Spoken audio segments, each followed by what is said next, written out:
Hi, everybody. Welcome, and thanks so much for joining us today. My name is Nicole Lamberson. I trained as a physician assistant, and I serve on the outreach team for the award-winning documentary, Medicating Normal.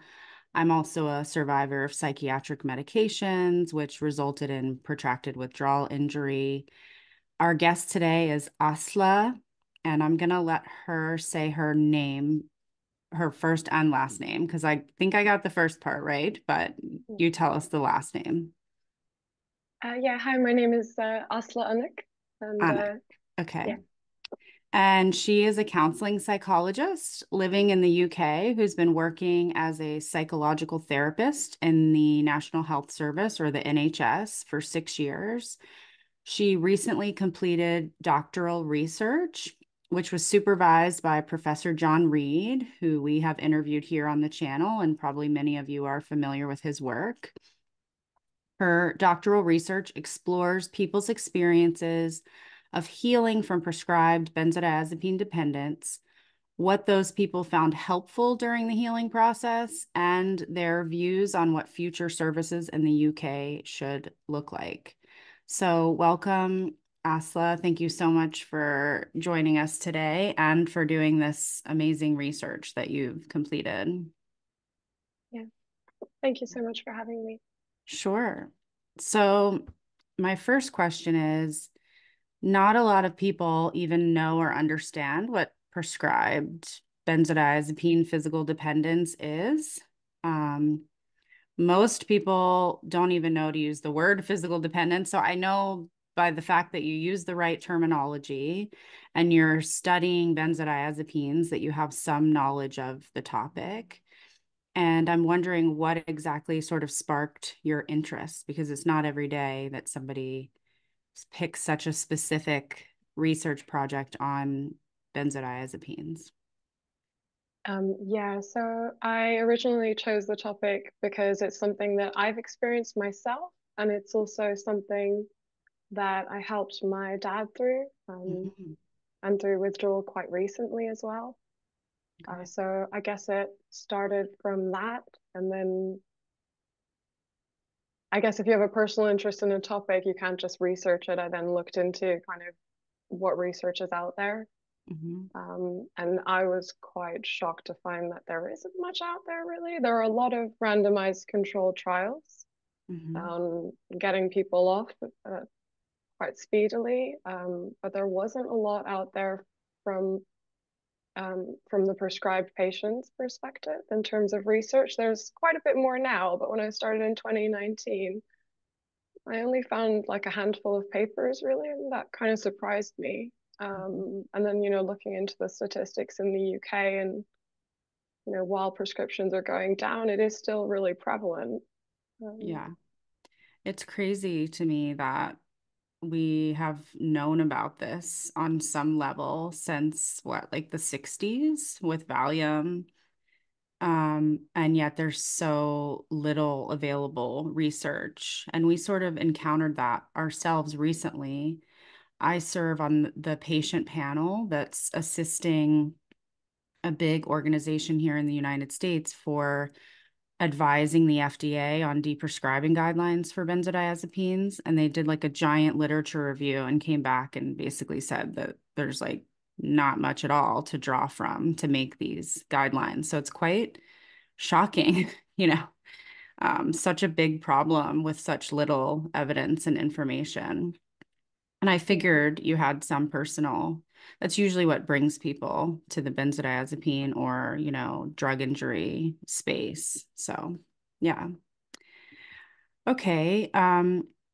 So you worked as a psychological therapist for 6 years, and I'm just wondering, how often did you encounter people, I guess they would have been your therapy clients, taking prescribed benzodiazepines when you were working, like before you were doing this research? And in your therapy training, were you educated on the risks and harms of benzodiazepines at all? Mm. Okay. So I think I thought about this, and I think it depends on what context you work in. So I don't kind of want to speak for how it is throughout. Mhm. services, but I think in primary care, so like more like first contact therapy, um, perhaps less so. You might see people, or I've encountered people who are maybe experiencing frequent panic attacks who'll be given benzodiazepines to take as and when, as and when they have a panic attack. Mm. So Um, like that's PRN, like here in the States, it's yes, called okay, as and when. I gotcha. yeah, Okay. we say that too. I just didn't know if that was something I Okay. should say here. Okay. As Um, needed for people as who, needed. yeah. Yeah. And I mean, in those cases, I don't think they're told either that, if PRN becomes frequent, then this can cause dependence. But I think where you see more benzodiazepine and Z drug prescribing, at least in my experience, is in secondary care where people are perceived to have more complex needs. Or again, I'm kind of generalizing because this is just what I've experienced, not anything statistical, but Yeah. um, I find that the more kind of, I guess, social, physical, psychological difficulties people have, the more prescribed drugs they seem to be given. Hmm. So I think I've worked in drug services as well, like drug and alcohol services, and sometimes you find that people there are given a Z drug and a benzodiazepine. That kind of stuff really surprised me because obviously that's really dangerous in combination with whatever else the person might be struggling with, Yeah. or when people have like serious physical needs, Hmm. if they have something that limits them physically and they're unemployed and there's something else going on, then you suddenly find like a big cocktail of drugs, and that can include benzodiazepines and Z drugs. So it seems to be when it's more complex. But I've never worked in a service specifically for older adults, and I imagine it would be a bit more extreme there because we know the stats say like prescribing goes up as people get older. Yeah. Which is crazy because everything here in the States anyways says it's like basically contraindicated to Yeah, prescribe to elderly people. Yeah, they're the most yeah, prescribed yeah. category. Yeah. So And quite surprising that you mentioned, working in alcohol and drug services and they're putting people on these because the point of people being in alcohol and drug services is to get sober off of substances. Um, I mean, I think it's more worrying if someone is struggling with alcohol or they mhm. might be at risk of taking opioids in Mhm. combination with them, Right. even if they Yeah. are trying really hard, because we know that can be fatal. Yeah, I think that's exactly. quite, yeah. And in terms of the thing you said about the elderly, that's in our guidelines as well in the UK, saying it's particularly risky in the elderly. Hmm. Okay. And Didn't answer the second part of your no, it's question. okay. I gave you a double. I should break them up. But yeah, you're in your own therapy training. I mean, I assume you didn't receive the information that you now know because you took the medications yourself. Yeah. So I've been off them for quite a while. So by the time I got to the doctorate, I think that's the first time I got this information in an official format. Mhm. So in our first year, we had some teaching on risks and harms, and even kind of the drug-centered model versus what's the opposite? Whatever we're using now. Sorry, I Oh, can't remember the name. The medication center. medical model, yeah. Yeah. So we had that in our first year of the doctorate, but before that, I didn't encounter any information, particularly about dependence and withdrawal. Mhm. Definitely not, definitely not at university when we studied psychology, definitely not in therapy training afterwards. There was a lot of stuff about chemical imbalances and hypotheses.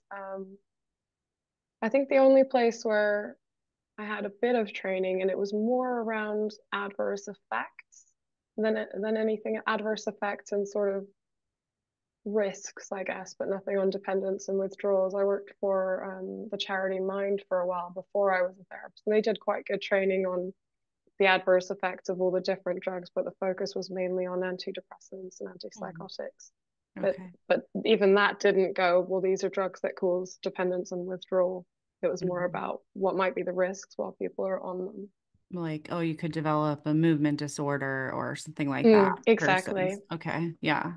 Yeah, Mind actually, I think is the charity that took up the REST project in the UK, which is recovery experience from sleeping pills and tranquilizers. I think they're at Mind Uh, now, but I could be wrong. they're at Change Grow Live. They've been incorporated Oh, into a drug and alcohol service. okay, you're right. That maybe Um, they were at Mind in Camden they or may something. have been, yeah, they Yeah. may have been. Okay, so they've moved. Yeah.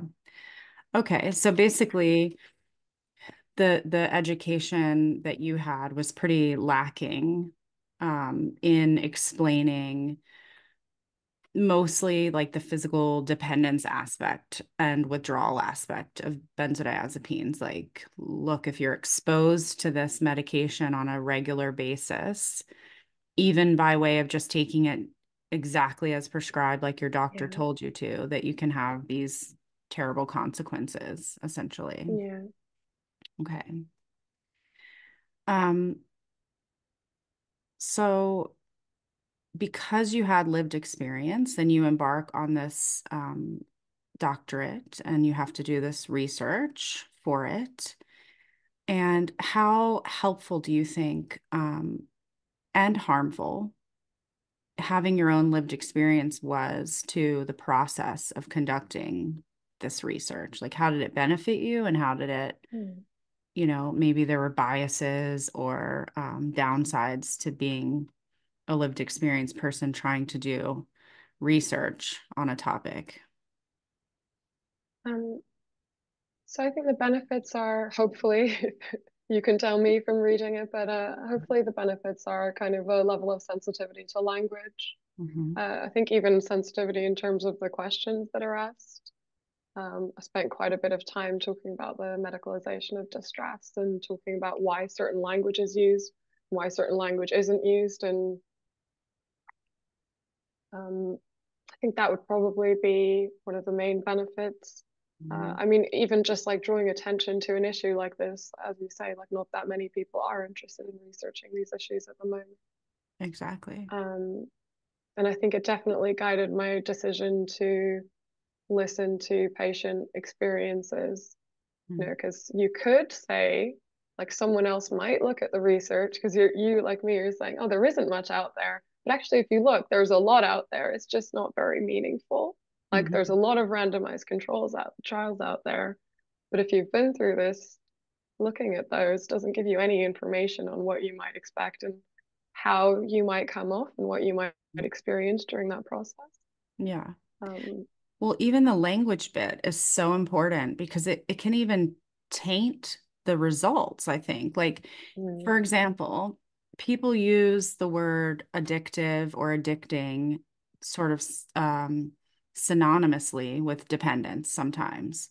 So then when I see a result that says, this percentage of people can develop addiction from the benzodiazepines. I'm like, do they really mean addiction though? Or do they mean physical? Like, what are we measuring? And so, probably yeah, you knowing the proper terminology to use and like what you're actually looking at and defining them properly makes your research like so much more accurate and valuable than someone who doesn't have like an intimate understanding of this topic. yeah. And also, if somebody who doesn't understand it might read that and get the completely wrong idea as Hmm. well if you've termed it differently. I Hmm. don't know if you saw the bit in my thesis. There's stuff that in our national guidelines still where I just really don't like the language. It talks Yeah. about people needing to be committed and compliant, and Oh, yeah. We're it's seeing some of that quite already. unpleasant. Yeah. Yeah. With the FDA stuff that's being developed at the moment. I mean, our job as the patient panel is to represent, the patients, and we're pushing back as much as possible. But some of Mm, the stuff in there and the language, it just like it makes you want to rip out your hair. It's like if you lived this, you would know, you would understand, but it's also such a difficult thing unless you've felt it and experienced it in your own body to even like put words to, mm, and get someone to understand. Um, yeah. I don't know if you experience that in your own situation, but even like my father, who's been supporting me through this for such a long time, over a decade, he's really good now as far as the understanding and knowing, and but every once in a while he says something and I still want to like choke him. I'm like, no, that's not, but people, it's just very hard to get like the whole texture of this experience and all of the Yeah, pieces right. yeah. So yeah. I saw, was it, I don't know if it was you who posted, somebody posted something recently by Baylissa Frederick calling it like the unbelievability factor. I thought Oh that was pretty yeah. spot on. Yeah. She's great at because she's been in this space for Yeah. 20 years now or something. Yeah. But even then, sometimes I feel like I hand those things to I call them normals, the people who are normal, who didn't have to go through this and are just living their life and have no idea that this thing even exists. And sometimes I provide them with stuff like that. And you see like the glazed over look happen and still realize like they don't get it. They just don't fully appreciate what this is or how hard it is and painful for some of us going through it. Yeah. Um, I think it's hard to understand if you haven't been through something because it's so severe for some mhm. people that I think it's hard for other people to understand that that's even possible. Like some Yeah. of the participants said that as well, like that if they hadn't been through it themselves, like they wouldn't have believed it. It's probably true. Yeah, I Um, mean, I thought back because I was practicing medicine before I got sick myself and thought, would I have believed if somebody came in or like understood what they were saying to me? mm. But I suppose you wouldn't have taken the drug if you would have thought something like that could happen. Do you see what I mean? Exactly. None of us would have. Well, I had people who were nurses and stuff in the study as well. So Yeah. Nobody knows, otherwise they wouldn't be taking it themselves. And that just yeah, goes to show that the doctors aren't prescribing it and the nurses aren't giving it out with an intent to do harm. They're taking it themselves because they don't know. It's just ignorance and lack of education and proper information. So that's why research like yours and other people who are contributing in this space is like so important for getting people and the medical community kind of up to par with what's actually happening. So, mm, yeah, for sure. um, so you worked with Professor John Reed, who I love. He's done so Yeah. much in this space and is so smart. Um, how was that experience? I guess he was like a mentor for you during this project. Yeah. Yeah, for sure. I mean, as you can imagine, he's an amazing supervisor, Mhm. just a really thoughtful person, a really responsive person. Mhm. Um, just an amazing role model, I think. I've done a fair bit of studying in my time, and I've been involved in other research, and a lot of the research I've done has been quantitative. It's either been mine or involved in someone else's, and I think it's the first time I realized or met someone, I guess, who's actually doing research that I find meaningful, that can have an impact kind of clinically and globally. Mhm. Um, and has introduced me to this whole world of people who are doing things that I've got, because my friends know what I'm doing. I get like messages from people saying, oh, look, like Mark Horowitz is on the front page of the Times. And, it's research that's actually kind of seeping through to public opinion. Mhm. I'm not a medical professional. I don't know about the extent to which it's creeping through to the medical community, but I think the fact that the public are involved is really important. And I've never been involved in research that reaches an audience like that and actually listens to patients rather than just being, well, let's get these numbers together and we've decided what these numbers mean. If that makes Yeah. sense. Yeah, totally. And it's kind of like super hot, I guess, at the moment or relevant way more than it was when I showed up after my cold turkey in 2011 January, early 2011. There was like nothing. Mm, No, I mean, the Ashton manual existed, but the internet was just sort of barren this yeah, tumbleweed rolled by because there was I mean, even YouTube was empty. There was just nothing. And now people are really coming forward and like talking yeah, about this, and you can find it. I mean, we post articles for Medicating Normals. socials all the time now, and we have plenty to post, 2 or 3 times a day with material. So yeah, I Yeah. think it's more relevant than ever.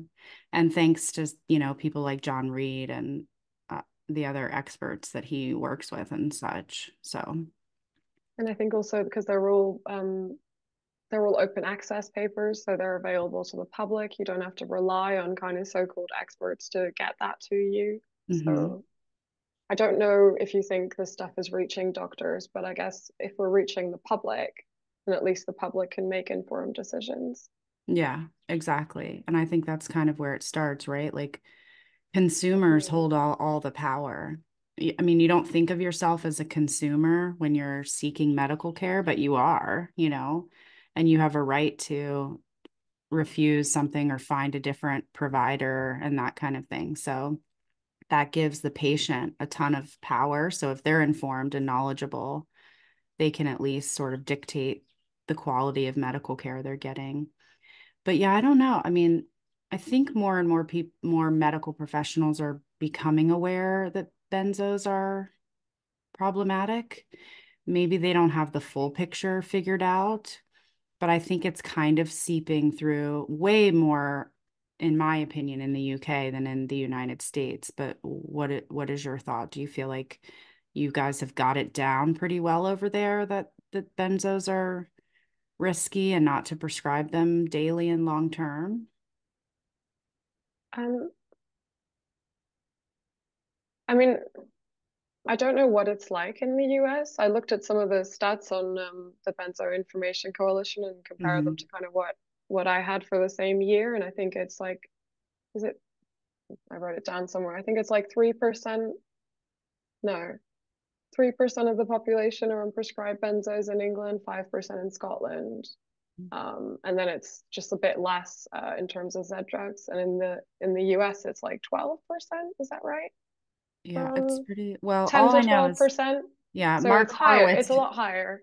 Mark Horowitz messages me all the time, and he's like, "You guys are crazy over there." So I think he thinks the Okay. U.S. is out of its mind when it comes to benzos. Yeah, um, Okay. yeah, Yeah. Yeah. So yeah. it's like four times as much, I guess. Mhm. Um, but I don't know, because there was this report by Public Health England in 2019, and in that one it said that when they looked at, I think it was prescriptions between 2015 and 18, 72% of the prescriptions were for more than, is it for more than 4 weeks? Find that for Mhm. you. That's a lot. Like, Yeah, yeah, 72% of prescriptions in 2018 for more than 4 weeks, 50%. So more than 4 weeks is already, you're already going beyond what the hmm, national guidance says you can prescribe. It yeah, should be 2 to 4 weeks, and that includes your taper. At 4 weeks, anyone could be dependent.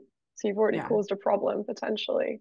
That's a lot. Exactly. Yeah, it's Um, a lot. Yeah, I've talked to some people from the UK who are in the patient space, harmed. And when you say like the UK kind of has their leaps and bounds ahead or they've got it figured out, they're like, not, because we still have people showing up harmed from the UK. So yeah. that tells me there's still a problem. It may just be not as bad. Well, yeah, we might just have fewer people on the Mm-hmm. drugs in total than in the US, but there's still no national services, there's no national helpline. Mm-hmm. Um, One of the only helplines we had shut down at the end of last year. So there's a helpline that I refer to in my work that people said was a lifeline for them. That's gone now. It Yeah, cost the NHS nothing. I mean, not nothing, but like £65,000, right. relatively speaking, considering there are no services. Having a phone line manned for a couple Yeah. of hours every day, like that's pretty shocking. Yeah. Well, and Um, my argument too was like I remember figuring out this happened to me. And then I mean, here in the States, we have an insurance-based health care system. It's not like the NHS where it's provided by the government, but my health insurance paid for me to take these benzos this entire time. So they were mm, funding and nobody, like, there was no warning from them, whatever. And then when I got sick, they wanted to raise my rates because I was damaged by the drug. And I'm thinking, Well, why would you pay for a medicine then that you know could harm someone, you know? Mm, So I feel like in the same token, like if the NHS over there, that's the government. I mean, they are funding filling these prescriptions, they're paying for them. Then how are you gonna turn around and deny paying for services for people to get off of them when essentially you funded the creation of the problem to begin with, you know? yeah. Yeah, And it's it's pretty, possible, like it's just not being done yeah. because like clinics sprung up for COVID overnight. And, obviously that's really important. Sorry for long COVID, but it also shows that you can just have, Mhm. you can just have services overnight. You Yeah, don't but need to it's have 5 about, million reports. And, we've had so yeah. many reports that have been done saying, I mean, they are saying they're going to commission services. There's an action report from last year for the 2019 Public Health England report saying, yes, we recommend commissioning services. We've got blueprints, but it's a long time. Like Yeah. 4 years is a long time for nothing new to materialize. Or Yeah. maybe And I'm it's I'm being actually a bit been sinister. more than 4 years, right? It's been since Yeah, 1960, really. Yeah. yeah, So, yeah, you're right with the long COVID thing. I mean, that kind of brings you into the conversation about like the politics of the whole thing, right? Because COVID can be looked at as this sort of, natural disaster that nobody's responsible. It's kind of out of our hands. It just happened to mm, us. But this benzo thing is created by medicine, medical care. yeah, It's iatrogenic injury. And so yeah, then somebody kind of has to take responsibility for it if you're creating services, you know? yeah. So, Uh, And obviously, those services aren't just for benzodiazepine patients. And yeah. I think like 26% of the population of the Hmm. UK are on one of the 4 or 5 dependence forming drugs. So Yes. those services would be for all of those people. That's like a quarter of the population. Oh And my that doesn't even gosh. include antipsychotics. So I can't remember what it is. I think it's like 12 million people. It's gabapentinoids, antidepressants. We don't know how much Antipsychotic. harm is done, how many people are struggling with Yeah, there's probably dependency even less withdrawal. information on those, right? Um, I'm not an expert, so Yeah. I don't want to make any comments. I think there's a flight. I think there's been quite a lot of good research done on antidepressants recently, obviously, because so many more people are taking antidepressants being Yeah. prescribed them. Oh, But I yeah. I don't know meant the figures. gabapentinoids when I said that. Yeah. Yeah. Ah, yeah. Mhm. I think probably, yeah. Yes, Mhm. less so. Yeah. Yeah, you're right. When you look at that number, it's quite shocking. Like this many people are supposedly, so-called mentally ill or in need of these medications. Like we are obviously casting the net, far too wide and capturing Yeah, so many people who don't need medication with overdiagnosis and overprescription. So, yeah. yeah. So I assume in the beginning of your research paper, that whole literature review portion that you did is talking all about this kind of stuff. So if people are going to read your paper in that Hmm. literature review section, kind of what can they expect? So it looks at the kind of just the history and background of benzodiazepines. It looks a little bit at how all prescribed drugs have gone through this cycle in history. Hmm. Um, I mean, where because initially we had barbiturates and stuff, didn't we? And then they were like, "We've got this new drug. It's great. It doesn't cause dependence. The side Hmm. effects profile is much better. You'll be totally safe." So prescribing goes up, and then gradually patients start reporting that actually they're being harmed, they're dependent, they're struggling to withdraw. Hmm. So it discusses that cycle as well, because we're seeing other prescribed drugs go through that cycle now. Yes. Um, Looks a bit at the medicalization of distress, which you just touched on there a bit. Hmm. Um, and then looking at kind of what research is available, critiquing randomized control trials a little bit, um, looking at a couple of studies that do look at patient experiences. And one study I quite like from Diane Hammersley, who's also a counselling psychologist, who looks at uh, therapists' experiences of doing therapy with people dependent and withdrawing from benzodiazepines, which I Oh, find quite interesting. okay. Um, That's cool. I would love to click on that one and read through it. That sounds, because I was, people always say to us, are you sure? This is one of the things that I said I wanted to choke my what about some therapy, when it's like a purely physiological type thing mm, that, I mean, you could talk about it until you're blue in the face, but until your receptors are fully functional, that symptom is not gonna go. So I'd be mm, curious to know about that study, like what therapists are experiencing when they're trying to work with mm. um, patients who are injured. It's also a thesis, so it's also like a massive piece of work. Oh, But she does look at stuff like, I think it's quite validating because she looks at things like when people have finally withdrawn from benzodiazepines and they're starting to feel better physically, etc., that the problem that they originally came to therapy for is gone.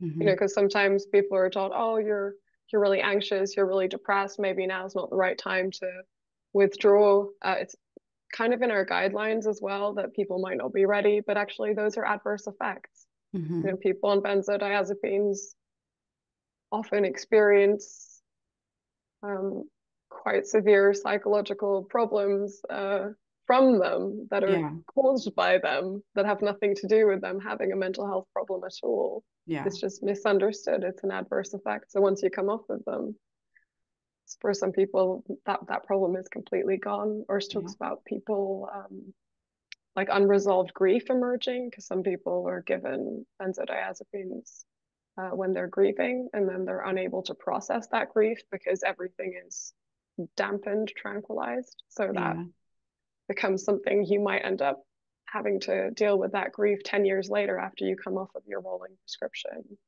Kind of people grieving for the lost years of their life. So it's quite a I thought it was quite a thoughtful piece of work. wow. Okay. You've piqued my interest. Now I have another 100 I can send pages it to to read. Okay. you. Yeah, please do. And I'll post I, it in the description for anyone else who wants to read it. I Yeah. paid the British Library to have it scanned Oh, because it wasn't okay. available. So thanks to me, it's available Yeah. online now. I hate when that happens. It's like I this. wrote to Yeah. her. She said, I Yeah. just have the hard copy. I was like, Yeah. okay. Okay. Very cool. Yeah, because I'm sure you do, being in this space that Dr. Ann Guy and all Mm, of the other therapists kind of came together and made that um, guidance for, yeah, yeah. So we psychological have that, therapist. which is Yeah. great. Yeah. All right. So basically, just quickly in summary for people who are going to read your research paper, what was the methodology? Like, how did you come up with data, essentially?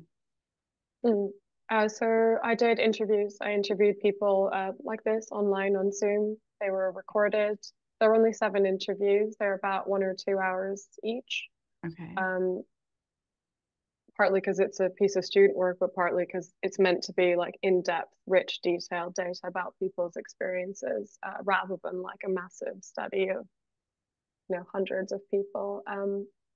I used a method called reflexive thematic analysis. So it means that all the interviews were transcribed and then I analyzed them by kind of combing through them and looking for patterns across them to find themes that Okay. kind of were meant to reflect the participants' shared experiences, and then kind of used quotes, hopefully like very, very poignant illustrative quotes throughout the text. So I think that's a value of this kind of work. You read some of those quotes and you can see the suffering, you can see what people have really been through. I think that's quite powerful.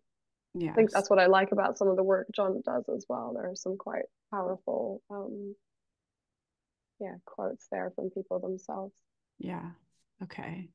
So it really is the patient voice coming through in your research. I mean, that's all you I, looked at was personal experiences.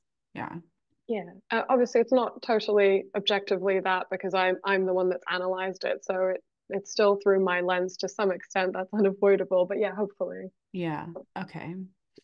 And so then after talking or doing these 7 interviews with Mhm. folks, and then you were combing through everything that you got from them, you came up with 4 themes in the Mhm. results, which were disbelief and failures in healthcare, Mhm. peer support, symptoms, um, including relationship to symptoms, coping, and post withdrawal, and Mhm. then severe suffering that can impact every aspect of your life. So maybe we could talk about each theme a little bit, and you can sort of give like a high level, just um, like what you found. And of course, obviously, it's not going to be everything because your paper is massively long and there's Okay. tons of great stuff in there. So please, we're linking the paper for you guys if you want Mm. to go find all of the themes and, read about each one, do so. Mm. Yeah, so stop me if I do go on too much. Oh, I sure. think the first theme is definitely the most not the most important one, but I'd say it's the biggest one, and it did seem to tie in with everything else. Because I think if your doctor if your doctor doesn't believe you when you go and try to seek help, or if they give you the wrong information, they don't provide you with support that alters the trajectory of your healing, because so people were not believe that they were actually experiencing withdrawal, despite going to the doctor and saying, I think it's the benzos, and the doctor would be like, oh no, I think it's the GAD, like generalized anxiety. Hmm. Um, uh, I'm sure you're familiar with this, but a lot of people were given a mental health misdiagnosis, or their symptoms were misinterpreted as something else. Hmm. And sometimes that led to further prescribing, which obviously is super dangerous. So some people were given more benzos, some people were given antipsychotics, gabapentinoids, antidepressants. One participant collapsed as a consequence. One of them had a seizure, and both of those ended up in hospital and inpatient units. And Hmm. none of that had to happen. We don't know what would have happened if this is me saying this part, it's not them saying, but we don't know what would have happened if that doctor would have just listened to those patients and said, okay, I believe you, this is withdrawal. If they Yeah. hadn't been given more drugs on top of what they were already taking. Yeah, just Um, complicating because polypharmacy is always more complicated than just one drug. yeah. I've said all along that, lots of people are angry at their doctor or the healthcare system for this. And I mean, it's righteous anger for sure. I don't want to take it away from anybody, but Mm. I feel like the anger is more warranted when you have a physician who's just absolutely unwilling to hear what you're telling them. You're like, come armed with this paper or the Maudsley guidelines, or, since we have those now, or whatever it is. And they are just like, Mm. that's not, that to me is the unforgivable bit. Um, Not just the ignorance that kind of landed people in the first place on the Yeah. medications. Yeah.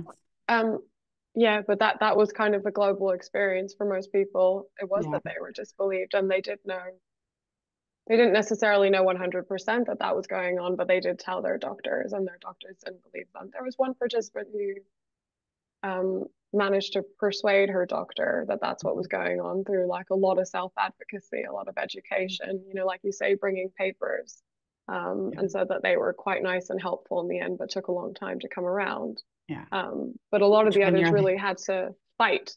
Yeah, when you're like suffering, Exactly. and that is Yeah. what you're tasked with. It's just like, come on, it's hard enough just to manage all these symptoms, but now I have to like teach my doctor. It's Yeah. crazy. Yeah.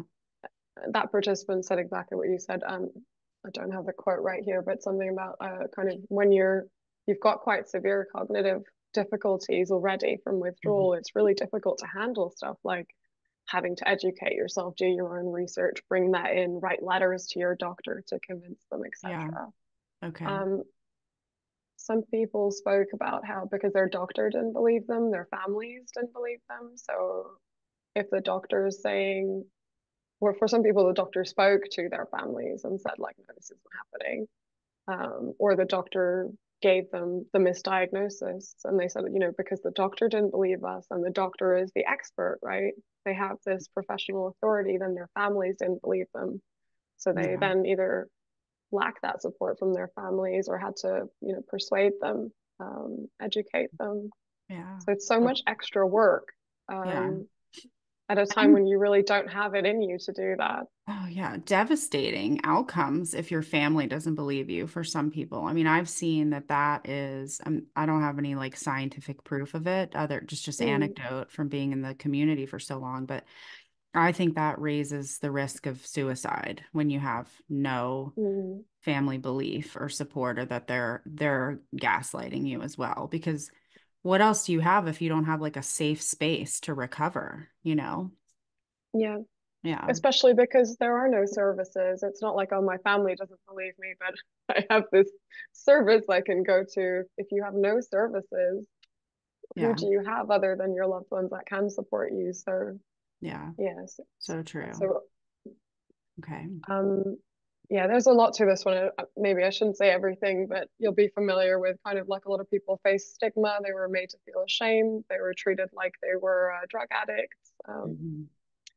I talk about this in the conclusion, but kind of I'd say it's medical gaslighting. Kind of they were made to feel like it was all in their heads and they were crazy, Hmm. crazy in quotes. So yeah, a lot of self advocacy, and I think for some people they had to self advocate because it was dangerous. As in, if their doctor was controlling the taper, then they had to self advocate because sometimes the doctor wanted to withdraw them faster than was Hmm. safe, faster than they could tolerate. Yeah. Um, so you can't just opt out. You can't just be like, well, I'll just do it online with peer support. You still do need the doctor to give you enough of a dosage that you can taper safely. So I think that's Yeah. particularly dangerous. Oh, yeah. And especially because it's a controlled substance, you know, Exactly. it's not like you can just, I mean, that's what I've said all along. There's all this debate in the online communities like, oh, benzo withdrawal is worse or antidepressant withdrawal is worse. Mm, And I mean, you could spend a whole 20 minutes talking about that alone, but they're both bad, you know.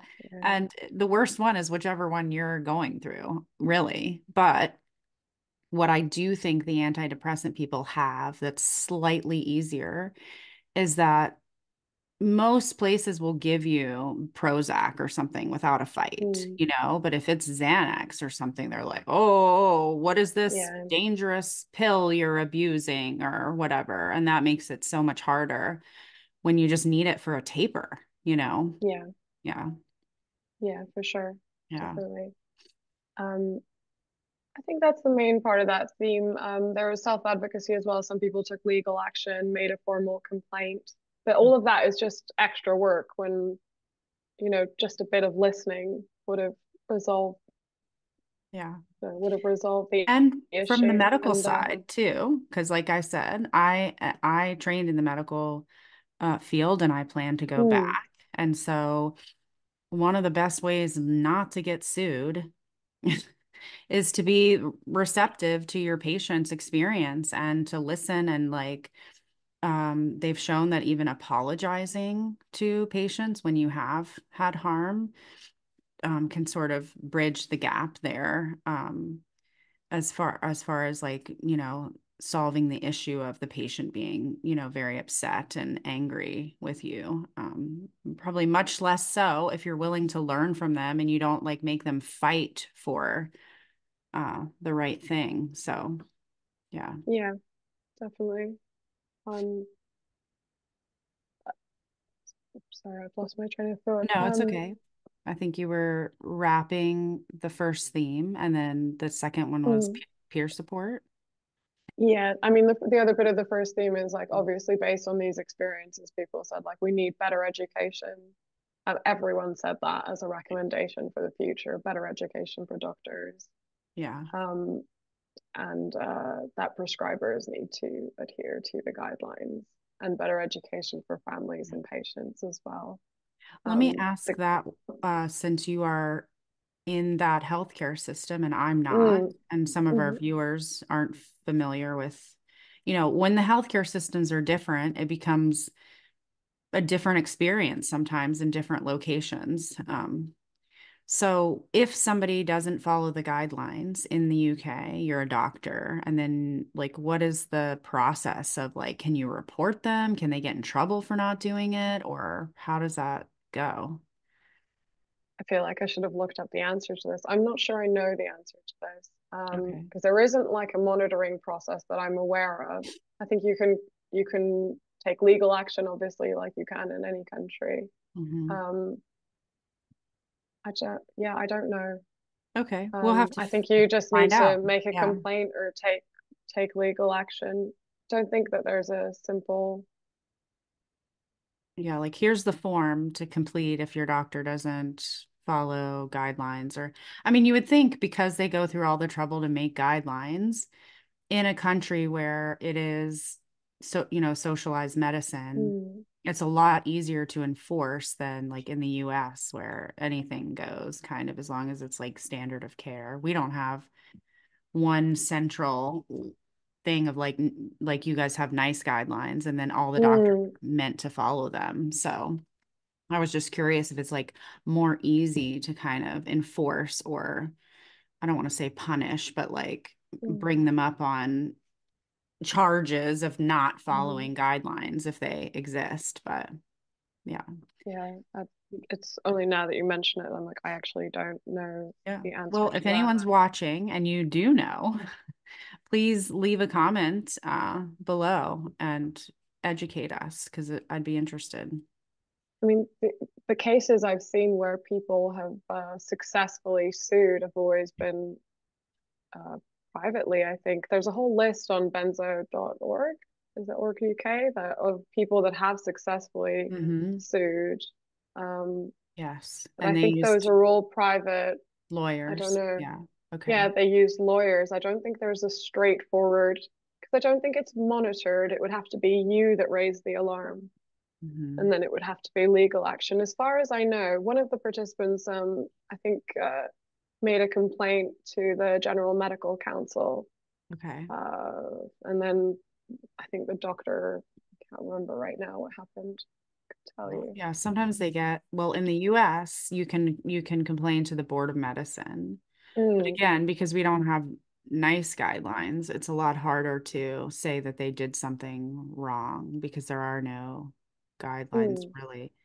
Um, but Yeah, so that usually what person happens is, complained. yeah. Oh, sorry. Oh no, I was gonna say they'll get like a um, like an educational class or something that they're required to take if they do something kind of egregiously, you know, that varies from the standard of care. But yeah, so what happened? They got a written warning. Mm, Um, okay. which isn't nothing, I suppose, if you're trying to seek justice. But I think if you've been severely harmed, Yeah. Yeah. yeah, I mean, the written warning is a seed planted yeah, to the doctor, like, okay, if you keep doing this, like you're putting yourself at mm, risk for legal action. Like, obviously, you have done something that you didn't know you were doing, and here's the information. So at least they're maybe hopefully educated on something they didn't know about benzos, by getting yeah. that warning. Yeah. I think this is where my bias is showing, because Yeah. this person is the person that made the complaint was given 100 tablets at once after already being on them and told that you're on a low dose, it's fine. So I think that is pretty egregious if you're a Wow. psychiatrist. Yeah. Um, because it has the potential to completely change the course of someone's life and you get a slap on the wrist. But again, I think that's my bias showing that I think if you harm somebody so severely, Yeah. there should I be think consequences. what's coming through is my bar is very low at this point for anything being done. And so I'm like, oh, well, maybe they'll learn something, because it's just like, Yeah, I just feel like I've, after so many years, like moved into this place of acceptance of like, it's really hard to get justice for this, but yeah, that doesn't mean people don't absolutely deserve it. Yeah. yeah. Do you want me to go on to the next theme? Yeah, sure. Yeah. Um, I imagine that your listeners will be familiar with this and you will as well. So, a lot of people spoke about seeking peer support because no support was available from the National Healthcare Service. Hmm. So for most people, that was online. For a couple of people, that was via the helplines that are mostly staffed by lived experience volunteers. Um, two of the helplines they contacted don't exist anymore. One of them still does. And it was mainly just to get like advice, reassurance, like everything that I guess you would want from your doctor, to be given a sense of hope. And it seemed like it was particularly important for people to get advice from somebody who was further along in their journey. So like Okay. if you've been off benzos for 1 year and you're really severely suffering, to hear from someone 5 years down the line who says, I had that, it's lessened now, you will heal, you will recover. Like I had this symptom as well, it's normal. Hmm. It's not something else, it's not something dangerous, etc. So it was mainly that. But I think, while it's really valuable to get peer support, and I'm sure it will continue to be in the future, people shouldn't have to seek informal peer support online. Hmm. And one of the participants did say that. I wrote this one down for you because I quite like it as a quote. She said, "People whose houses are on fire are relying on other people whose houses are on fire too to help them." It's crazy. I Yeah. agree with that. Oh, yeah, Um, it's so true. Sometimes we get, people don't realize behind the scenes, but like yeah. I do a lot of volunteer work at Benzo Info Coalition, and, Yeah. we get emails all the time, and it's like, I guess because we have an established organization, obviously, people think that we are like in some position to save them or help them, and Mm, it's like you're just writing to people who are also injured, yeah. like it's just so much limitations on what can be provided because everybody in the space is mostly harmed. Yeah. Um, unless you get lucky, and there are some people who just by the goodness of their heart are so invested in this cause that once they recover they kind of stay and help out and they're healthy again and they have more obviously more bandwidth to support and provide volunteer hours and stuff, but Mm, mostly it's just sick people sort of dragging other sick people along. yeah. Yeah. Yeah. And people also spoke about how that can be difficult online. So while it's a valuable space, Yeah. it's also, you're exposed to a lot of vicarious distress. It's really scary. Somebody, you might log on and somebody may have ended their life that day. Hmm. And you read that while you're in the midst of your suffering. So people spoke about like, yes, it's helpful, but I need to kind of dip in and out. If I'm too unwell, I can't be in that space because there's too much, because you can't control what you're exposed to. Yeah, it's Like you true. say, it's people suffering, supporting other people who are suffering. Hmm. So I think that's what's harmful about it being the only support that's available for most Yeah. people. Yeah, I mean, you're in a fear state, a physiological fear state. And what's worse than logging into your support group and seeing somebody say, like, I'm 9 years out and I'm still not better, when Yeah, that person who logged in could recover in 2 years or something. But of course, your exactly. brain is going to latch on to that horrible thing that you've just read and go into this terrible state of fear, thinking, oh, that's going to be my outcome. So. Yeah, Yeah, definite downsides to being yeah, forced definitely. to sort of heal in this online space because there's nowhere else to go. Yeah, Yeah. definitely. And I think you touched on the other part. Like a lot of people in the study at least said that they went on to help others. So Mhm. some people were involved in like setting up a support group. Some people raised awareness online. Some people were involved in the drafting of guidelines. Some people were moderators on support groups or provided like one-to-one support to other people online, just the way somebody else previously had provided them one-to-one support online on Benzo Buddies on Facebook groups. So there was a lot of kind of wanting to give back, giving them a sense of purpose, Yeah. seen as part of the process of healing, I guess. I love that. Yeah. That's how you know how bad it was too, that people are Yeah. willing to like give of their time to hang around and still do this work in such like a depressing, miserable kind of space. Yeah. Yeah. Well, you don't want anyone else to have to go through what you've been through. Yeah. knowing that there's no other support out there, I think. Hmm. Exactly. Um, Asla, I just looked at the time and we're at an hour. I just want to make sure, are you good to stay a little bit to oh finish? yeah, I'm good to Okay. stay. Yeah, yeah, Okay. yeah. A little bit warm, sorry. It's okay. Uh, I hope I haven't stressed you out and made you. oh no, it's just nerves, don't worry. Yeah. Um, okay, I'm thinking of how to whiz through this. So the next bit was around symptoms. So people spoke about the relationship to their symptoms. So at the beginning, there was a lot of uncertainty and fear. Will this last forever? Will this never go away? Will I always be like this? And also this thing where people spoke about, like, I had hundreds of symptoms and so many different ones, and they were constantly changing. And I think this again ties in with, yes, of course, this is how severe withdrawal is, Mhm. but it certainly has an impact that the doctor is saying, no, it's not withdrawal. I think that is inevitably going to lead you to question, like, is it something more serious? Is it something different? Maybe it's not, because you don't have the expert to reassure you, like, yes, this is horrible, but you'll make it through and it will lessen. And it is all withdrawal. You don't have cancer or whatever else you might suspect when you're experiencing such horrible symptoms. Yeah. Um, and people spoke about finding it helpful to be told or to get a sense that they would heal with time, to be able to accept that kind of withdrawal would run its course. And for some people, that's because they notice patterns, kind of like I think it's Baylis who coined this, the waves and windows. Mhm. I don't Um, know if she coined it, but yeah, maybe not. Maybe definitely. it was online. I'm not sure. Who knows? Yeah. Yeah, People have come up with all kinds of stuff that just sticks, and it becomes like the lingo of the syndrome. Yeah. yeah. There's quite a nice paper on that from Alison Fixon. Like, not on that, but it also talks about that. Hmm. Um, And I think it also helped to have other people reassure them. And some of the participants spoke about then kind of saying that to others as well, like, only time will heal and you just have to Hmm. kind of let it run its course. Uh, Just curious, as you're talking about the participants and saying that, were all of them at like varying levels of um, timelines? Like, were some of them still suffering withdrawal when you interviewed them, or were they all recovered?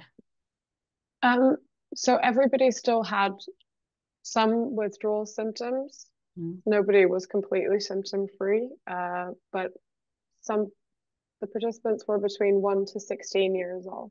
Okay. Um, so they were at varying levels of suffering Okay. and varying levels of being having been able to maybe go back to their lives. That Okay. makes sense. There's quite a bit of Hmm. variation. Yeah. Um, but they did get better over time. So, while people still had symptoms, they did get better over time.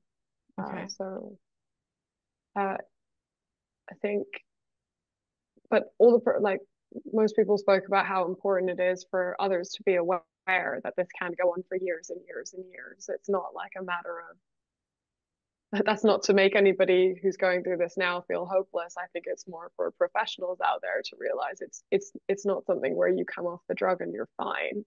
Yeah. Or some people came off and 3 months later they were suddenly hit with a horrendous withdrawal syndrome. Hmm. Um, and for some people that was despite kind of really carefully tapering. Um, so and I guess people want to know, like, how did people cope, and what was helpful. I think it was mostly about letting withdrawal run its course. People weren't trying to kind of speed it up or cure themselves. It was more around kind of keeping your body healthy, keeping your mind healthy, trying to give your body the best chance possible to heal, to go through that process. So there was a lot of stuff around just, healthy eating, calming your nervous system. But everybody's strategies were slightly different. They were quite personal. Yeah. Um, Okay. That sounds about right. Sometimes people, when I'm coaching or supporting, and they'll say like, well, how did you, like, what was your distractions? And I'm like, well, everyone is that's like saying, I love this kind of music. Well, You probably like a Mm, totally, it's like you have to find what works for yourself, your own unique yeah. interests and that kind of thing to kind of distract yourself because not everything that works for one person is going to be relevant for everybody else, you know? Yeah, definitely. I think also it depends on where you are in terms of like what you're able to do, like what you're able to engage with cognitively as well. Yeah. Like, Hmm. you may not be able to watch a film or you may not be able to spend time with people, but you may be able to sit there with a hot water bottle or I don't know, Yeah. I'm making Or stuff go up, but for a walk or yeah. Yeah. and some people can't go for a walk. There were people in the Exactly. study that said I can walk for a long time. So it just Hmm. depends on where you are and what your symptoms are. Yeah. So I think that kind of covers that Okay. one. And the last theme was around the severity of the suffering people experience and how it really just had a global impact on their lives. It wasn't just about, oh, I'm having this problem physically or psychologically. It really just impacted everything. Mm. Um, and I think this part is quite important for therapists to bear in mind as well. So people describe the process itself, like withdrawal itself, as a life and death experience, saying they can't believe that they kind of made it out alive. They described it as traumatic. Um, it was traumatic both in terms of suffering, but people also describe the actual kind of the interaction with healthcare services as traumatic. Because somebody you trust prescribes you a drug, tells you nothing about it. You end up being harmed, you go back to that same person and they don't believe you, or they don't believe you and then they give you something else that harms you even worse. They Yeah. describe that whole interaction as quite traumatic, and some people still had trauma from that, still had flashbacks Mhm. from that. So I think Yeah, and that's just important to bear in mind. probably medical trauma in general. Like, it's kind of like Mm, touching the hot stove. Well, if you're burned that bad by medical care once, and then you're asking me to go and have all these other, you know, periodic check in with your GP and get your mammogram and your colon, probably people are going to be like, I don't want anything to do with, or what other yeah, danger is lurking out there that I don't know, yeah, exists. Yeah. yeah. There are definitely people who said, I just don't trust doctors anymore. And I Hmm. think it can impact, I talk about this at another point, but one person spoke about like, I think I need therapy. I might want to have therapy one day, but they probably wouldn't believe me. So I think it just it could impact people's level of trust towards all healthcare professionals. So as therapists, I think we should probably keep that in mind because we're part of, we will be seen as part of that, and people Yeah. may not trust us, and rightly so. Hmm. It perhaps isn't our fault, but still, like we need to learn to Yeah. work with that. That brings up an interesting point. Like you talk about being a therapist, and if somebody needs therapy for the experience of withdrawal, they're so Mm, traumatized from it. I've thought about this myself. mm, I felt like, oh, it would be so exhausting to have to go into a therapist office who doesn't know anything about this and again try to mm. educate them about the thing that I have so that I can just even get my foot in the door for them to know or understand this significant traumatic thing that happened to me. And I mean, I guess you training as a therapist, I want to ask your opinion. What do you think? Like, Mm, is it possible for a therapist to read and learn about this to the point where you think that they could be, without having gone through it themselves, provide like the level of therapy around something that's just so like bizarre and unknown and like where it would be beneficial to the person? is it possible? Yes, because I Yeah. guess we provide therapy to lots of people who experience things that are outside of you know, we can't experience everything.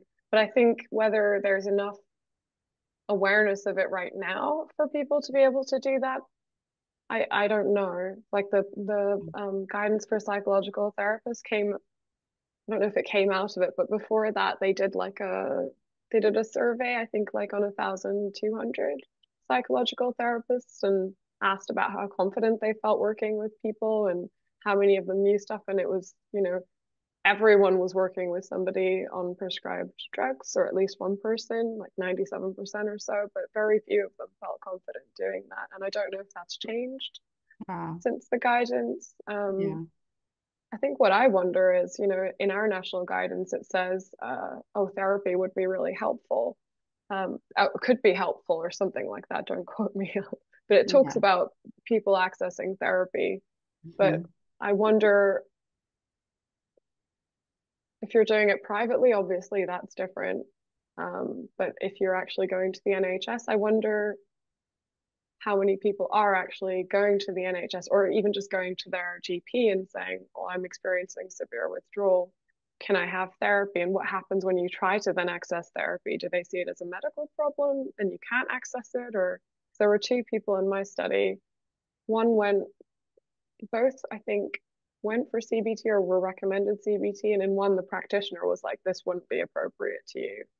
And in the other, the participant said, I didn't want to go there because it would have all been about like changing my thoughts and my anxiety or whatever. But it's not anxiety and it's not me misinterpreting what's going on. Like there's something physical going on. So Yeah. whether we're actually trained to provide that and whether the service would recognize that this is something that they could support you with. Yeah. I don't know if that makes sense. Like, I don't know if any of that's actually happening. It's all fine and good to say go to therapy, but are people then able to access that? Yeah. Yeah, it's a good question. It's kind of like, are the doctors learning, how do we test that in real time? Yeah. Mm.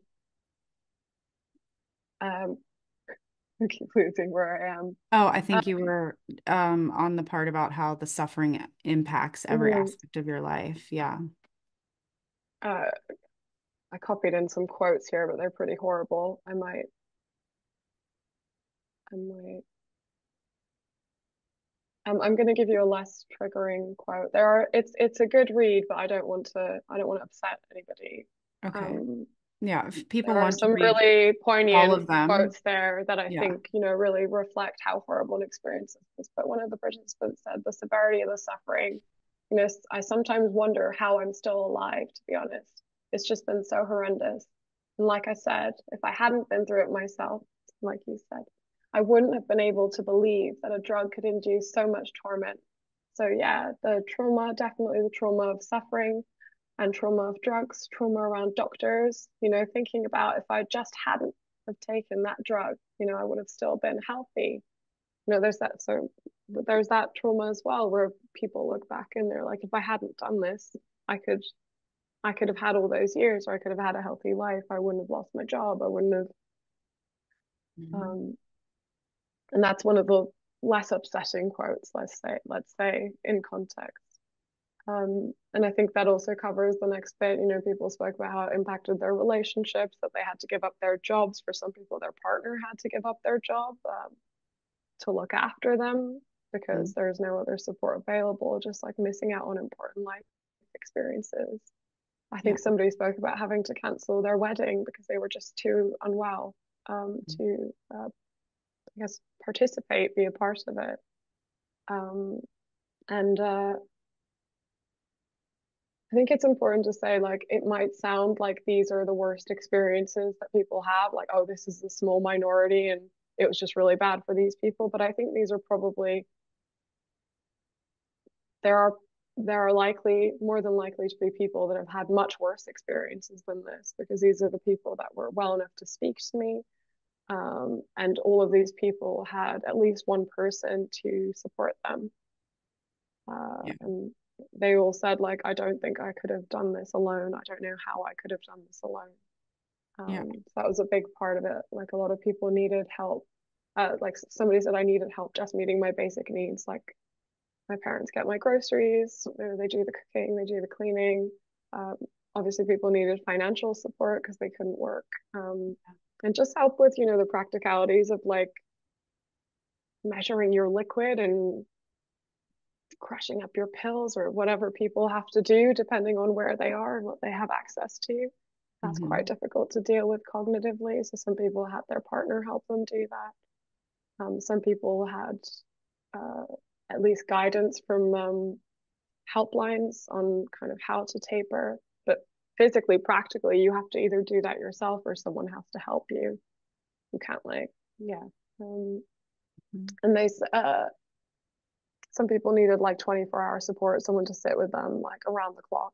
Uh, and the, and yeah, I think in terms of what needs to be done, people spoke about we need a 24-hour national helpline, we need local specialist services, and just parity with addiction services was something that came up from some people. So, like one participant, and this is my last quote, said, "We desperately need a properly funded system because I think people who've been harmed by prescription drugs feel very cheated that if they suddenly started abusing recreational drugs, there's a system to help them. And yet, when you've been prescribed by a doctor and it's harmed you in that way, there's no help at all." Mm-hmm. Yeah, I that's think they're kind of like right. the ultimate, not that people who are addicted or whatever don't deserve care, but it's like, like we talked about before, the medical system Mm, that we trusted created this problem. So yeah, I feel like they have a duty to these patients to provide them care and yeah, services. Yeah. yeah, absolutely. That's the end of me discussing the themes. I hope that Okay, didn't take too long. great. Yeah, so like we said before, there all the quotes and everything are there. So if you want to go read, what the seven participants said in detail and all of the themes, you can access the paper. Mm. Um, so after doing this research on your own, I guess I want to know what kind of additional research do you think is needed in this space? I mean, we started out by saying that it's like so lacking. What do you think um, would be most beneficial to helping people or Mm. sort of answering questions that are unanswered after you've, dug through the literature on your own? Um, I should say, like when I started in 2019, there was very little research, but there has been some amazing research since that does look at patient experiences. Like there's been quite a lot in the last 5 years, I'd say. I don't know if you agree. Yeah, I think so. Okay. Yeah. Um, I mean, I kind of think like stop doing research and create a helpline and some Yeah. services. Start Like we've done doing enough research. something. Yeah. Well, I mean, you know, like in terms of the national guidelines in the UK, since 1988, they've said these these drugs are harmful if you prescribe them for more than 2 to 4 weeks. Like it's been 35 years. Yeah. This could be sorted out. But I think if research does need to be done, something I'm quite interested in, and some campaigners have brought up as well, is I don't know if so if you've experienced benzodiazepine injury, harm, brain damage, like long-term impairment, protracted withdrawal, whatever's happened to you, and it means that you are unable to work, unable to care for yourself, or there's some kind of long-term needs. Are you able to get disability benefits? And I don't know what that's like in the US, but are you able to get financial support from the government if you can't provide that for yourself? And I don't know that we have any data on that. I don't know if you would have to kind of comply with a misdiagnosis to get that. And would you then have to go on like other prescribed drugs to prove that? So I don't know if there's any evidence that we have around that. And it, Yeah. considering how many other dependence forming drugs the UK population is on, and there Hmm. could be so many more people harmed if like 26% are on them. Yeah. And I you think would that's think that, something we need data on. yeah. I mean, that study would benefit the patients because they would know what they need to do in order to get benefits if it was possible. But it would also benefit, you would think that the government would want to do it because anything that's costing them money, they usually want to know about? And it's like, well, if your whole motivation is to save money for the government, here's like this black hole of like, if all these Mm, people are on disability benefits and you're having to pay them for however many years and you've taken them out of work and they're no longer paying taxes, it could be this massive expense, that nobody's even identified, because you're essentially creating sickness in people that you didn't have to create, you know. Yeah. But I Yeah. don't know if it would be recognized as a disability. Like, I don't know. I couldn't find anything really about this. I know that Barry Haslam was the first person in 1996 to get like it used to be called disability living allowance back then, Mhm. because I don't know if it's, I think he had an MRI. He was also able to prove that he actually had brain damage from the drugs, but Yeah. there haven't been that many Mhm. cases that I've read about, at least. So I don't even know if you would be able to access it, or if you'd have to. Yeah. One of I the think it's, participants said I would have yeah. had to say that I have like treatment resistant depression, or, I would have had to use some other reason Mhm. that isn't accurate. So Yeah, I'm I just think curious about the usually numbers. people probably have to play the game. I mean, I know a lot of people who got benefits in the United States and even some in the UK, but I would love to look at like what they had to Mm, submit. And a lot of it probably is, like you said, the doctors didn't believe them in the beginning, or all of the drug adverse effects were initially misdiagnosed as some horrible mental condition. And so they just have those records that say, well, I'm a mental patient, in order mhm. to be able to survive. Yeah. Yeah, that would be fascinating study to. So are you going to do that next? Or no? Okay. I've no idea, but Yeah. I think that would just be practically useful, Hmm. because there's potentially a massive injustice out there that we don't know about. There's so much data we don't have. I'd be curious to know what the situation is with children on benzos. The Yeah. only numbers I could find were in like a House of Parliament question online that somebody had then answered. Like, how is there no data on this? And then there are like one or two journal articles. You'd Yeah. think that we'd want to know how many children are on long-term benzos. Hmm. I mean, I could be wrong, but I couldn't find any data on that. Isn't that alarming? Yeah. Yeah. I just participated in research actually that's going to be published soon, so people can look for that. Um, it was basically identifying t top 10 research priorities in the psychiatric drug injury withdrawal Oh, I space. participated in that. It was an Oh, you online did? thing, right? We Yeah. did. Yeah, yeah, Well, you yeah. probably filled it out, but I was on Yeah, yeah, yeah. the Oh no, no, team. I didn't mean I was. Yeah. Yeah, Oh, yeah, oh yeah. No, yeah. no, I just, Yeah. I just remember filling it out because it was sent around online. Yeah. Yeah. So it's in the process of being published now. So people can see what the top 10 were, and then you can see all the ones that kind of went to the cutting room floor as well. And hopefully, I mean, the goal is if you put that out there, then maybe somebody will pick up on one of Yeah. the research priorities and actually do the research. But I'm with you. I'm kind of like, okay, we can answer all of these fascinating questions until we're blue in the face, but like people are actively suffering, and we shouldn't be around sitting around like having to research and like prove that this thing is real or that people need support. Like we already know that. So let's Yeah. do something. Yeah. I Yeah. definitely think we have enough information to do better now. I don't think we need more information right now to do a much better job than we're doing now. And I know you said like prescribers are innocent and they don't want to, they wouldn't do this if they knew. But I did find an article talking about how like prescribing behavior, and talking, it is from 2007, but talking about how it's not always even prescribers who are aware of the risks of long-term prescribing and the harms do still consider it like appropriate to prescribe long term to a particularly like needy group of patients, and that needy group was like people they consider to have difficult life circumstances that they might be like less like capable of overcoming or whatever. Yeah.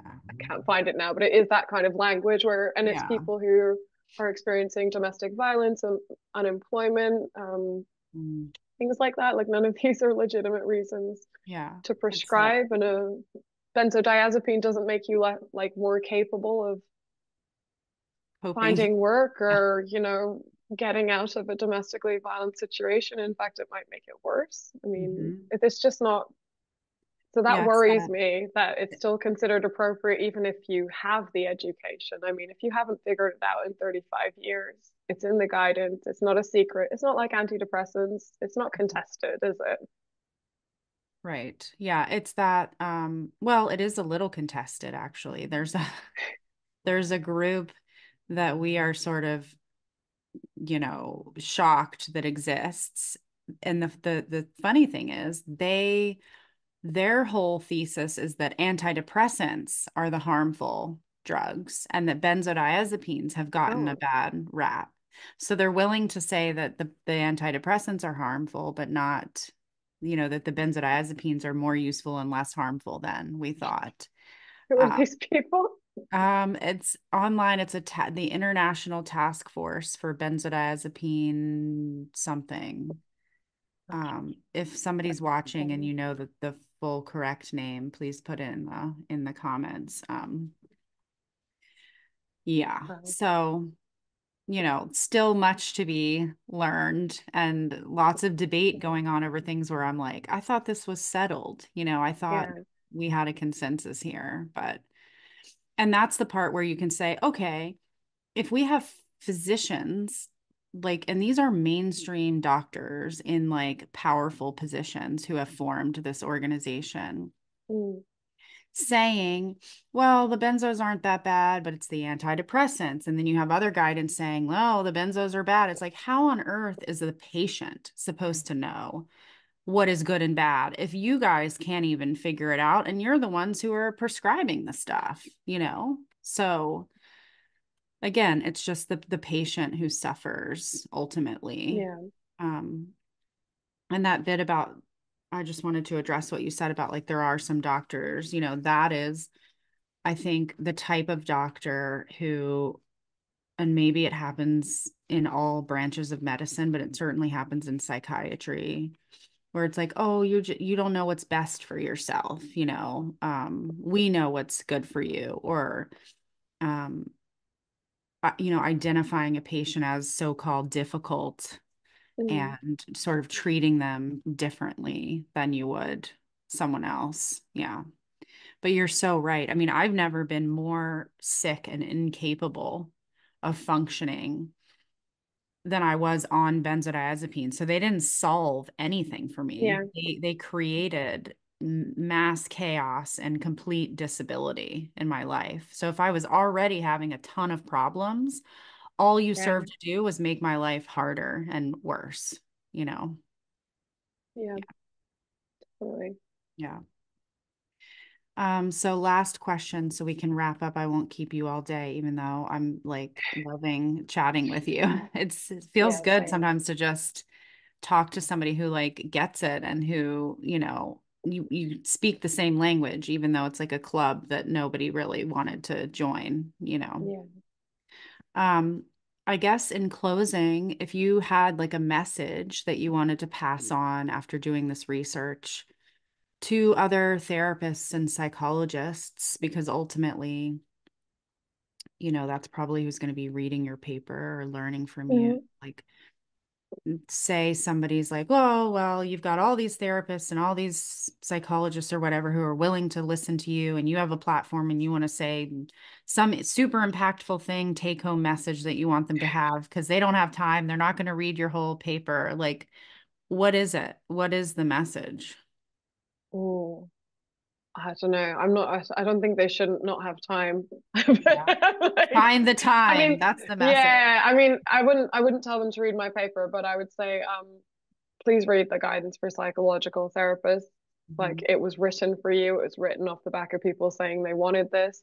It tells you about how you can have conversations. It gives you background information, gives you information about how prescribed drugs work, gives you information about dependence and withdrawal. And I do think it is our responsibility to know these things, because it's not just benzos, like I said. Like, 1 in 4 people in the UK are on a dependence forming drug or on antidepressants or on benzodiazepines, Z drugs, opioids, or gabapentinoids. Like, never mind antipsychotics. I don't know what the percentage is for that right now. Mhm. So you are going to constantly encounter people that are on these prescribed drugs, and there isn't enough awareness. So we need to be aware. So yeah, get informed, do your reading, and give people information. Like we're not in a position to give advice, and we shouldn't. But the better informed we are, the we can advocate for people when they need to. Yeah, I think read the guidance. I'm just trying to think if there's anything else. I think be aware that people might be defensive, they might not trust you, and that's justified. If somebody's had horrible experiences with their doctor, if they've been gaslighted by their doctor, that applies to other medical gaslighting with other illnesses. Try to be extra sensitive, try to validate people's experiences, listen to what they say and believe them is probably the best starting place. And I think also be aware, and some of those are in the guidance for psychological therapists, be aware of the resources that are out there. Be aware of who you can contact if you don't know how to help. Be aware of if there is a specialist service in your area, maybe you want to put that person in contact with them. If there isn't, maybe a helpline. Mhm. Yeah, I guess that would be my main Yeah, thing. that's great advice. And I believe that that guidance even has like a short version. There's the long one, and they provided like a summary version too. So, um, I don't know if I knew that. yeah, it's like the Cliff's Notes or whatever. That's what we Okay. call it. Yeah, I don't know if you Yeah, I guys know like Cliff that. Notes. Okay. Yeah. So there's no excuse, essentially, Yeah. yeah, other than not knowing it exists. But now we're telling you it does, and we'll link it for anybody who wants to read it or share it. I mean, I send it all the time to Yeah.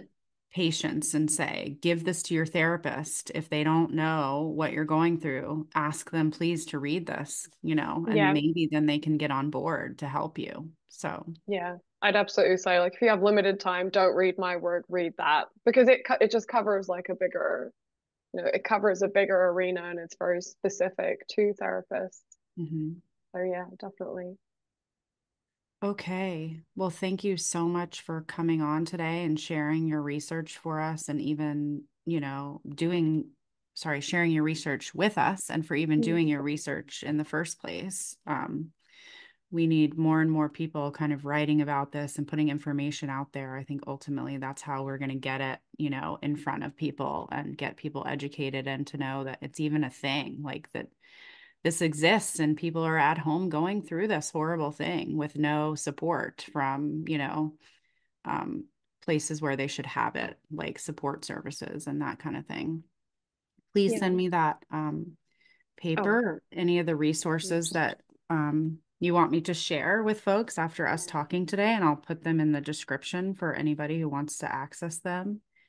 I mean, that's a And massive thesis, but I don't know if other people would want to read that, but I think you would be interested in it. But yeah, yeah, definitely link it. okay. I'll Yeah, have a and think then about what I'll else send there you the is. International Task Force. Okay. I think I See, might have read it because I've seen some weird articles when I was looking for articles about stigma, and they were like about how people are stigmatizing benzodiazepines instead of like yeah, how we're stigmatizing human beings. So yeah. I might have read some of those. Yeah, it's Um, all very interesting when you kind of like get in and dig and see, all the positions and what's out there and what's going on. So, yeah. yeah.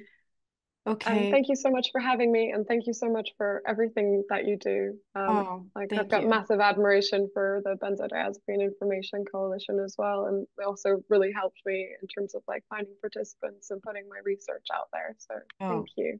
great. Sure. Glad we could be of help. Yeah. Thanks everybody for tuning in today. And if you haven't seen Medicating Normal yet and you want to, you can go to our website, medicatingnormal.com/watch. We have good news. It is up on YouTube as of like 5 days ago. So you can watch it for free and you can share it with anybody you want to see, your friends, family, doctors, anybody. So and stay tuned because we're going to be putting it in more places. We'll have it on Medicating Normal's YouTube channel soon in French, German, Spanish, Italian. Oh gosh, what's the language that Peter Gocha speaks? Danish. Yeah, isn't that right? Yeah. He I don't know. translated. Yeah. So lots of languages coming so that literally anybody can watch it. And yeah, take care, everybody. Have a good weekend and stay in touch, Asla. Good to meet you and thanks for Very coming. nice to meet you. Thank you. Bye bye. Take Bye. care.